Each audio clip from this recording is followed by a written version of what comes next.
This week in Linux, we have a lot of cool news to talk about. We have stuff that's upcoming. We have stuff that was released this week and so much. So I am super excited about one thing. It's not coming out till December, but I just had to tell you about it. And that is the next release of the Xfce desktop with Xfce 4.20. We also have some releases from Manjaro as well as the Umu launcher for Proton games, and we have a preview of the next Cinnamon theme that is coming from Linux Mint. All of this and more on This Week in Linux, the weekly news show that keeps you up to date with what's going on in the open source and Linux world. Now, let's jump right into your source for Linux good news.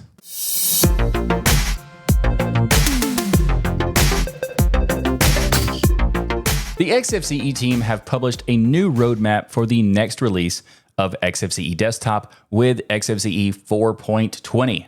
Now, this budding lightweight desktop environment is highly anticipated for Xfce users, and it is planned to be released this December.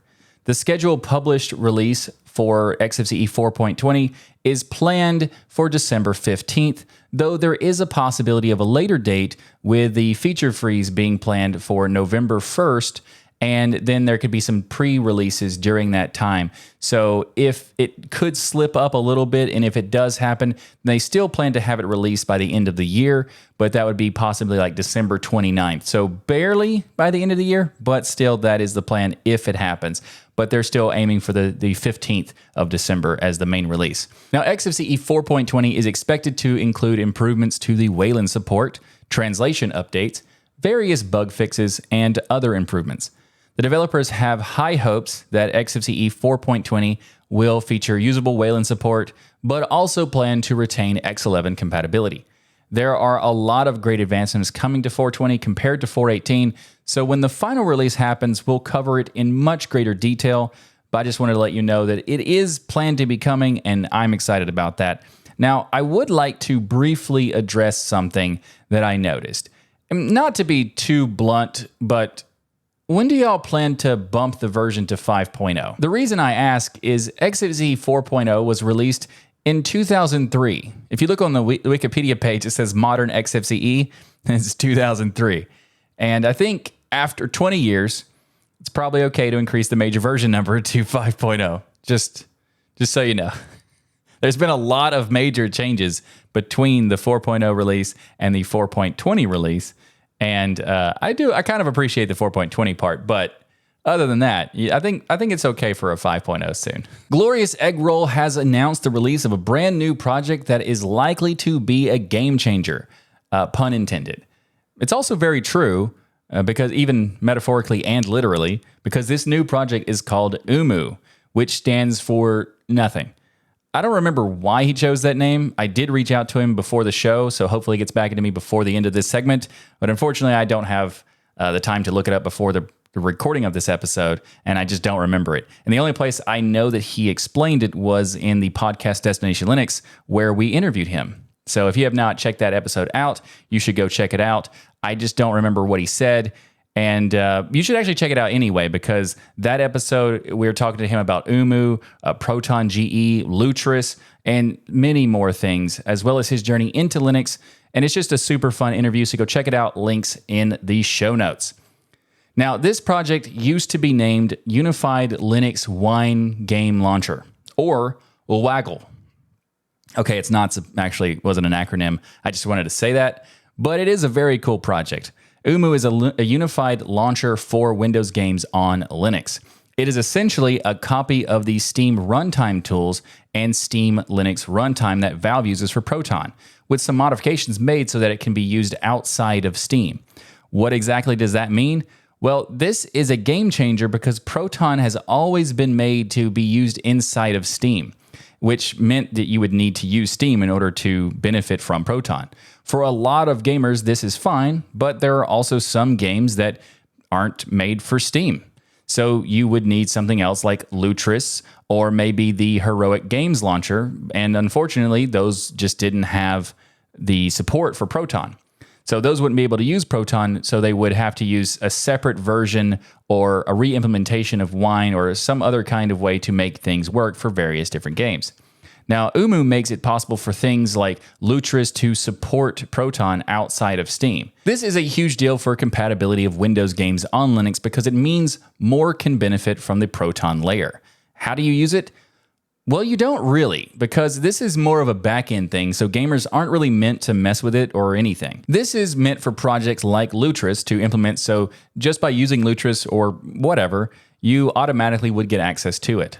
Also, I'm happy to let you know that Lutris has already added support for Umu, so you just use Lutris. Now, it might not have the latest version just yet, but it will pretty soon, I would bet. I reached out to Glorious Eggroll before the show, like I said, and he actually did get back to me. So here is the reason why they chose the name Umu. He says, Umu is an above-ground oven of hot volcanic stones originating from Samoans. After the stones are heated, the top layer is removed and the food placed on the top to cook. We chose the name because Valve's containerization tool is named Pressure Vessel. We're preparing the pressure vessel similar to how you would use a stovetop pressure cooker by placing it on our Umu's stovetop. And that's a fun name. I like it. So I'm excited to see what all you can do with this because it also makes me wonder if we could run Windows apps as well as games using Umu. And I'm pretty sure I asked that question to Thomas in the interview, so go check that out. I'll have that linked in the show notes. The Manjaro team have announced the latest release of the Manjaro Linux distribution with Manjaro 24.10. Linux 6.10 kernel is going to be included in this release, but you also have the option for the 6.6 LTS kernel or the 6.1 LTS kernel if you would like.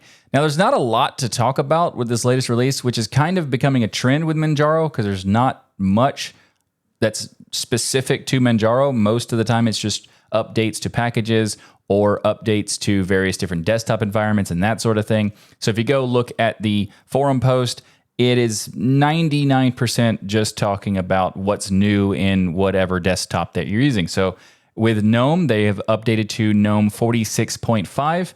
If you would like more information about that, you can check out the links in the show notes because we've covered that on the show before, as well as KDE Plasma 6.1 and KDE Gear 24.8 is included in this release, which we also covered on this show, link in the show notes.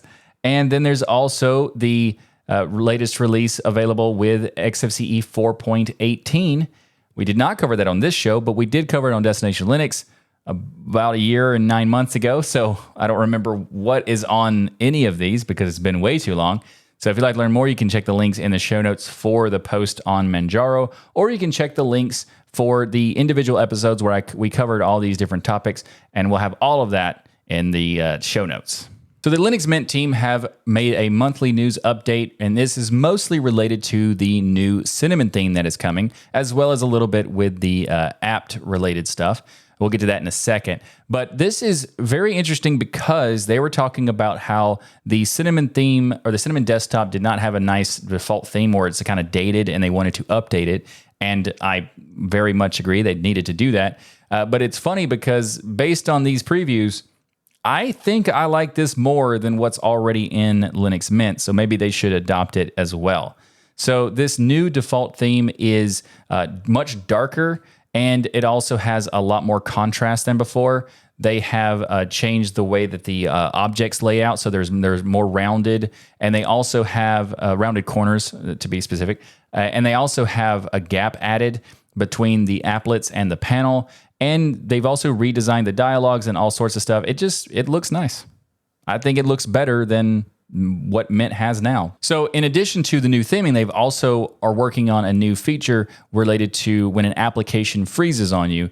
Previously, you had to open up the system monitor and go kill the process, and that's not very convenient. So they are now adding a feature so that it will show you a force quit dialog, and in the preview, they showed what it's going to look like. And this is nice because I've had situations where something just wouldn't go away, and even though you go into like the panel, like the system panel, and trying to get rid of it by right-clicking and force close and that sort of stuff, it doesn't work, and you have to go into the system monitor and then kill the process there, which does work, but is a little bit cumbersome. So I'm glad that they're adding this. Now, there used to be some sort of thing for that where they had like a window that popped up sometimes, but it didn't always pop up. And in my experience, most of the time it didn't. The media buttons for the on-screen display looks a lot more modern and much cleaner. You can see in the bottom left of the video version of what it looks like for like the sound controls and that sort of thing, as well as the workspace on-screen display right next to that where you can switch back and forth.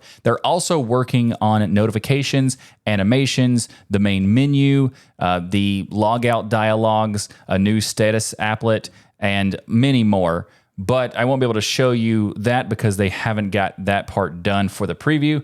But so far, I'm liking it. I think there's a lot of potential for this, and I'm looking forward to trying out this new theme. They also announced that the transition towards apt-kit and Captain is now finished. They say starting with Linux Mint 22.1, which is expected to be released in December, they are going to be using the apt-kit and Captain packages and dependencies.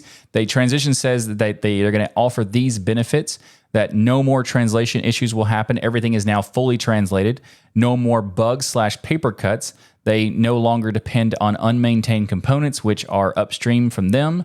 And they say that their redefined scope so that anything that they didn't want or need was removed, and anything that was missing, they were able to add it. So that's good news as well. I'm not sure how much of value this is going to be, but we'll see in the future releases. And in terms of like how the experience is back and forth between the developers and the users, like how will it add performance? Will it make the updates better? We'll have to see, when that comes out. But I do want to say I do like the name Captain for the apt tool. I don't know. I don't know. It's a pun. I like puns. So there you go. The Linux App Summit is happening right now as we record this episode. For those who don't know, the Linux App Summit is a conference where it brings the global Linux community together to learn, collaborate, and help grow the Linux application ecosystem through talks, panels, Q&A sessions, as well as many more. And of course, they also have like a hallway track where you just get to meet people and talk about various different projects and that sort of thing. One of the main things about this particular conference is that it is ran by GNOME and KDE. It's a collective effort to kind of push the Linux app ecosystem forward. And I think this is the 6th time that they have done it. And it is fantastic to see the collaboration with these different projects to push forward the app ecosystem on Linux. The Linux App Summit this year is taking place in Monterrey, Mexico. And I would like to let you know what's going on at the event, but sometimes the live stream is in English and sometimes it's in Spanish. So since I don't speak Spanish, I don't know exactly what's going on. But you can find links to all the talks that's being taking place, and you can maybe make note of which ones are in Spanish and which ones are in English. I'll have links to all of that in the show notes. Mozilla has announced the latest version of the Firefox web browser, my favorite web browser, and I've been using it for years. I've made videos on it on my channel. Go check those out. Links in the show notes. But this latest release adds some nice, quality improvements to like the user experience, but not a lot of things, just a couple of things. So let's talk about it. First, they've added the ability to temporarily grant permissions to websites. So at the end of an hour, for example, the permissions for that website would be deleted, or you can also make it where when you close the tab, it will also be deleted, which is pretty nice. And also there is a new feature for showing pop-ups of the tabs when you hover over them, so like a quick preview, which is pretty nice. And that's kind of about it. That's pretty much it. But it's not the only news about Mozilla, because Mozilla has kind of stepped into a little bit of a mess right now. So Mozilla says that a particular extension has violated some rules, and unfortunately they've already corrected it in the first, after the fact, but this has started a mess. So the GHacks website says that Mozilla's massive lapse in judgment causes a clash with the uBlock origin developer. For those who don't know, uBlock Origin is like basically the best, at least it's the one I use anyway, ad blocker for Firefox. And Chrome is changing a lot of stuff, which resulted in uBlock Origin Lite, which is not as good as the main uBlock Origin. And this was also added to Firefox for those who wanted to use this version. And, well, here's what happened. So Mozilla says that it has reviewed the extension and found violations. They're claiming that the extension is not asking for consent when data collecting, that also the extension contains minified, concatenated, or otherwise machine-generated code, and there is no privacy policy. So Raymond Hill, the developer of it, also known as Gore Hill, has said that all three of these claims are not true. So he says that the extension is not collecting any data, that there is no minified code in uBlock Origin Lite, and that there is a privacy policy. He also later said that he does not have the time or the motivation to spend on this nonsense, as he put it, and won't react to the allegations made or appeal the decision. Now, Mozilla is seemingly trying to fix this situation, but it seems like they will need to do a bit more because it's kind of a mess right now. Hopefully this gets corrected, but right now Gore Hill is self-hosting the extension instead, so not a great outcome for Mozilla or for users. So I guess we'll just have to cross our fingers and this gets taken care of. We've got some good news from the Pine64 team, and that is the PineNote is coming back. This is a Linux-powered e-ink tablet. Now, there are plans formalized for production, but there's really no launch date yet. And so I will do a follow-up when they announce the launch date, but right now we don't have one. However, Pine64 has talked about why this has been kind of silent on this particular product, and they say that the PineNote was stuck in a chicken and egg situation where, because of the very high cost of manufacturing, the device, well, the e-paper screens are pretty expensive. And so the risk of manufacturing units that didn't have a working Linux OS and would not sell was a huge problem.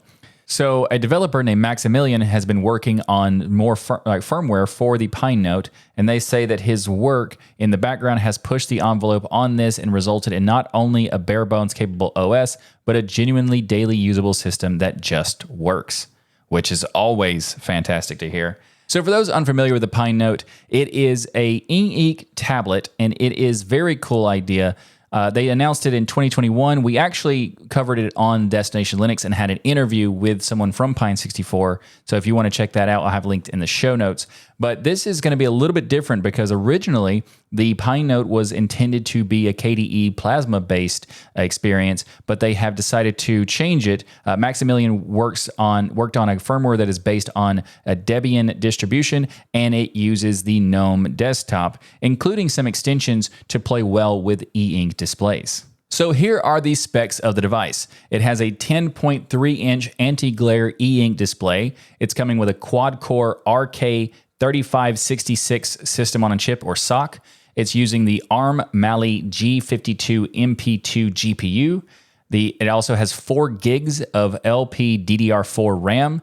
It has built-in Wi-Fi, Bluetooth 5, 128 gigs of eMMC storage, a 4,000 milliamp hour battery, as well as 4 DMIC microphones for whatever reason you'd need that for. It also has a G sensor for gyroscope stuff for rotation sensing. It has a 1.3 watt stereo speaker, which for like audiobooks and that sort of thing. And also hopefully kind of like a text to speech. That would be cool. Also USB-C charging port.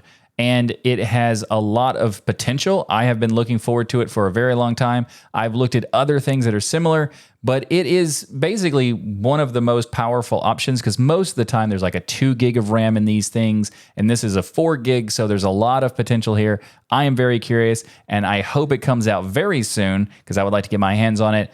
And when we get information about the launch date, I will absolutely do a follow-up and let you know. Thanks for watching this episode of This Week in Linux. If you like what I do here on the show and want to be kept up to date with what's going on in the world of Linux and open source, then be sure to subscribe. And of course, remember to like that smash button. If you'd like to support the show and the Tux Digital Network, then consider becoming a patron by going to tuxdigital.com/membership, where you get a bunch of cool perks like access to the patron-only sections of our Discord server and much, much more, including special access to the live stream Skybox, which is in the massive virtual stadium of the live stream for Twill, which happens every Friday at 12 p.m. Central, 1 p.m. Eastern Time, U.S., and you can join me during the stream in the Discord server in the patron-only section, as well as many more things. And you can also support the show by ordering the Linux is Everywhere t-shirt, which is the shirt I'm wearing right now, and also the Linux is Everywhere shirt and the This Week in Linux shirt and the Tux Digital shirt. All of these things, including many more things like hats, mugs, stickers, and so much more, are available at tuxdigital.com/store. I'll see you next time for another episode of your source for Linux news. Thanks again for watching. I'm Michael Tennell. I hope you're doing swell. Be sure to ring that notification bell. And until next time, I bid you farewell.